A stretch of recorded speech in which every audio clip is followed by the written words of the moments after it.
सरहद पर खारदार तारों की कतारें बड़ी महारत से दोनों गांव के बीच उगा दी गई थीं। दोनों तरफ एक जैसे मकीन, एक जैसे खेत खलियान और एक जैसे मवेशी, सब हैरत और बेबसी की तस्वीर थे। कुछ दहाइयों पहले बाहर वालों ने जमीन पर एक लकीर खींची और करोड़ों को घर से बेघर कर दिया था। फिर अपने ही लोगों ने अपने ही हाथों से उस जख्म पर नई मोहर सब कर दी थी। दिलजीत सिंह अपनी जमीन पर खेती बाड़ी करते हुए रोज खारदार तारों के सामने जा खड़ा होता, अपने कदमों तले बिछी जमीन देखता, फिर बाढ़ के उस पार पड़ी मिट्टी पर नजरें गाड़ देता। आह, ये मिट्टी दोनों तरफ एक जैसी, इधर भी चावल की फसल कटने के लिए तैयार, उधर भी चावल के लहलहाते खेत, माल मवेशी भी एक जैसे। हम तो जन्मों जन्मों के साथी थे, कुदरत ने एक दूसरे के वास्ते ही तो बनाया था, फिर ये दूरियां क्यों? दिलजीत सिंह घर आता, अपने बच्चियों से मौज मस्ती करता, बीवी पाल कौर के हाथ का बना साग रोटी खाता और फिर सहन में बंधी अपनी भैंसों को चारा डालता। उसकी चहीती भैंस भोली चारा खाती तो दिलजीत इसके गले में बंधी घंटी बजाता और मुस्कुरा कर बोलता, हाय मेरी पोली, देख तो कितनी सोनी लगती है। भोली फौरन मुंह ऊपर उठाती, बड़ी बड़ी आंखों से दिलजीत को देखती और जोर से डकारती। दिलजीत की बीवी पाल हंसते हुए दिलजीत को छेड़ती, देख ले दिलजीत, तेरी बात का जवाब भी कितने लाड से देती है। दिलजीत प्यार से इसके सर पर हाथ फेरता और भोली के करीब झुकाता तो भोली लाड से अपनी भारी पीठ दिलजीत के सीने से रगड़ना शुरू हो जाती। उधर बाढ़ के दूसरे किनारे पर मौला बख्श रेडियो कान से लगाए बैठा है। उसकी बीवी सुगरा तनवर में रोटियां सेक रही है। बच्चे पक्के सहन में खेल में मसरूफ हैं। घर के दूसरी जानिब कच्चे में मौला बख्श की भी भैंसें चारा खा रही हैं। सबसे पुरानी भैंस भल्ली मौला बख्श को बेपनाह हसीज है। सुनती है सुगरा? उसने बीवी को पुकारा। रेडियो की कर्ख आवाज से उभरी, पड़ोसी मुल्क कहता है हमारे हिस्से का पानी नहीं छोड़ेगा। सुगरा के हाथ से गर्म रोटी की चिंगेर नीचे आ गिरी। हाय रब्बा, फिर हमारे खेत तो बंजर हो जाएंगे। मौला बख्श ने ठंडी आह भरी। अल्लाह खैर करे, हालात तो रोज बरोज अबतर हुए चले जा रहे हैं। इस बार सावन का महीना भी खूब बरसा और रुखसत हुआ। आज भादों की दूसरी रात थी।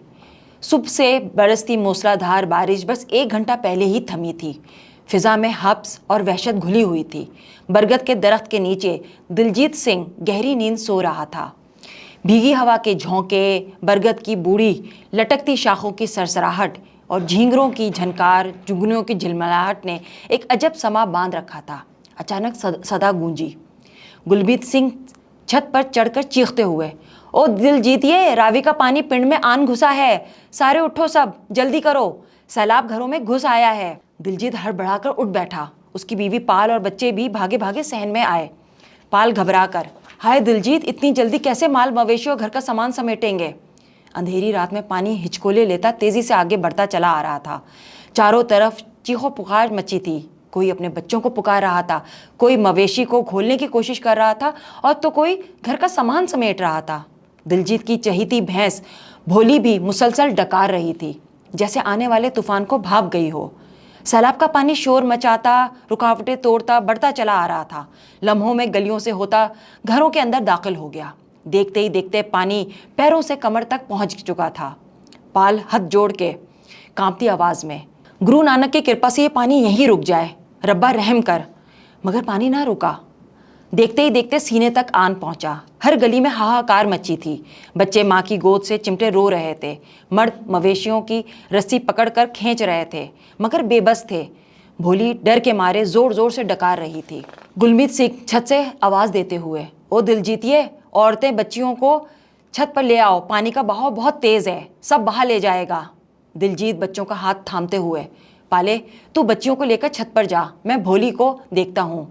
पाल रोते हुए, ये वक्त जान बचाने का है, माल मवेशी रब के हवाले करो, पहले बच्चियों को संभालो। ऐसे कैसे छोड़ दूं, ये भी मेरी बच्चियों जैसी हैं। पाल रुंधी हुई आवाज में बोली, जानवरों के लिए सरहदें और कानून नहीं होते दिलजीत, ये इंसान नहीं कि सरहद पार की तो धर लिए जाएं।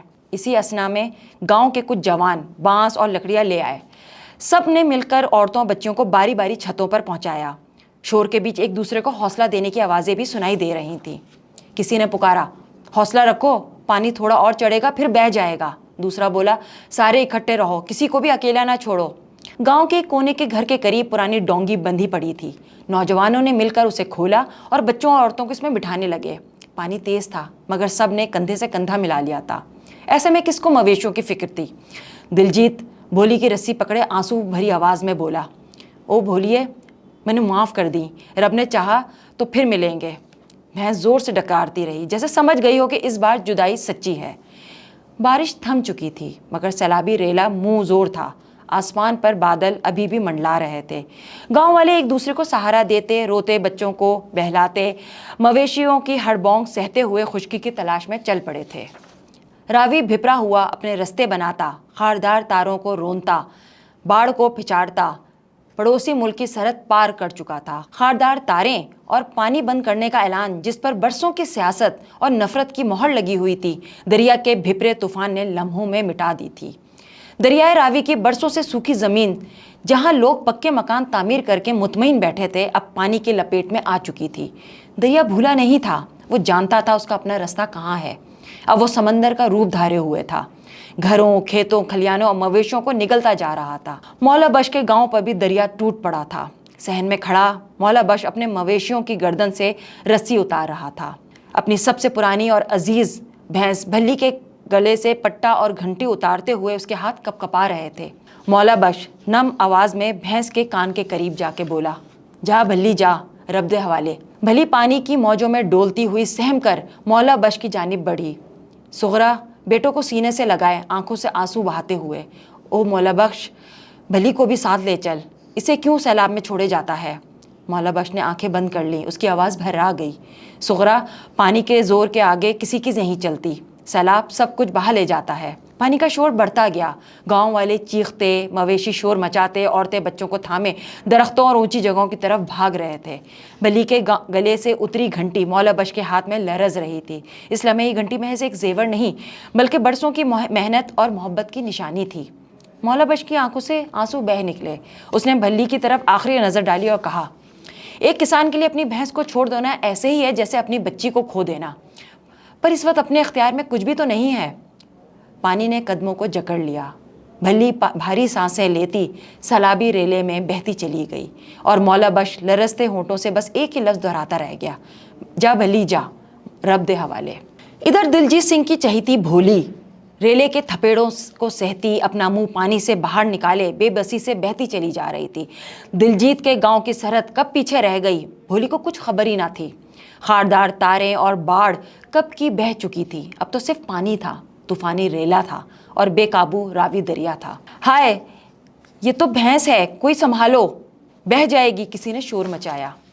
करीब के गांव के लोग जो खुद अपनी जानें बचाने की जद्दोजहद कर रहे थे, डंडे और रस्सियां लेकर दौड़े। एक नौजवान ने छलांग लगाई, पकड़ लो, कहीं बह ना जाए। कई हाथ बढ़े, किसी ने सेंघों को पकड़ा। भोली जोर जोर से डकार रही थी। आखिरकार बड़ी मुशक्कत के बाद लोगों ने भोली को किनारे पर खींच लिया। पानी से भीगी इसकी काली चमकदार खाल से कीचड़ टपक रहा था, वो हाँप रही थी। शुक्र है सोने दरबदा, बच तो गई, एक बूढ़ा किसान कराहती आवाज में बोला। लोग एक दूसरे की तरफ देखने लगे। भोली जो रेले के थपेड़ों से लड़ती हुई दरिया पार कर आई थी, अब अजनबी गांव की खुशकी पर खड़ी थी। गांव के चौराहे पर रस्सी से बंधी दिलजीत सिंह की भोली थी और इर्द गिर्द मजमा लगा हुआ था। हर कोई अपने अपने दावे के साथ आगे बढ़ रहा था। ये तो मेरी भैंस है, एक किसान बोला, मैं पिछले साल ही इसे मेले से लेकर आया था। दूसरा झट से बोला, नहीं जी, ये तो मेरी है, मेरा हक है, अगर मैं झूठ बोलूं तो मेरी 5 गायें तुम्हारी हो जाएं। तीसरा हंसकर बोला, देख लो भाई, ये तो सारी ही दुनिया की भैंस बन चुकी है। एक किसान चिल्लाया, देखना कहीं अपने मौला बश की तो नहीं है जो वो उसको रो रो कर छोड़ आया था। शोर इतना बढ़ चुका था कि किसी ने कहा कि पुलिस को ही बुला लो, ये तो मसला इस तरह हल होने वाला नहीं। इसी दौरान खबर मौला बख्श तक पहुंची। दिल धड़कने लगा।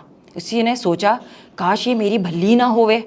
वो हाँपता कांपता मजमे में पहुंचा। जैसे ही भोली पर नज़र पड़ी, उसके लबों से बेख्तियार निकला, हाय रब्बा मेरी भल्ली। लेकिन दूसरे ही लम्हे उसकी आंखें नम हो गईं। वो इसकी भल्ली नहीं थी। वो दिल ही दिल में बड़बड़ाया, एते बिल्कुल मेरी भल्ली जैसी ही है। लेकिन भोली चौकन्नी हुई, उसके कान खड़े हो गए। उसने सर उठाया, जैसे बरसों पुरानी आवाज़ को पहचान लिया हो, वही दिलजीत सिंह जैसी प्यार भरी दिलगीर आवाज़। भोली सब शोर शराबा भूलकर सिर्फ एक सदा सुन रही थी, हाय मेरी भोली, कितनी सोनी लगती है। अचानक भोली ने जोर की डकार भरी। رسی کو جھٹکا دیا اور دم ہلاتی سیدھا مولا بخش کی طرف بڑھی اور اس کے قریب جا کر اپنی بھیگی پیٹھ اس کے سینے سے رگڑنے لگی۔ مولا بخش کانپتے ہاتھوں سے بھلی کو سہلاتے ہوئے سوچنے لگا، جیسے اس لاوارث بھینس کو اس کے گاؤں والوں نے سنبھال لیا، اسی طرح میری بھلی کو بھی کوئی چنگا آدمی ضرور سنبھال لے گا۔ مولا بخش بھولی کو سہلاتے ہوئے رندی ہوئی آواز میں بولا، ہاں ہاں تو ہی میری بھلی ہے۔ مجمع ساکت ہو گیا۔ ایک لمحے کو سب کی زبانیں گنگ ہو گئیں، جیسے دریا کی طغیانی کے بیچ ایک معجزہ رونما ہو گیا ہو۔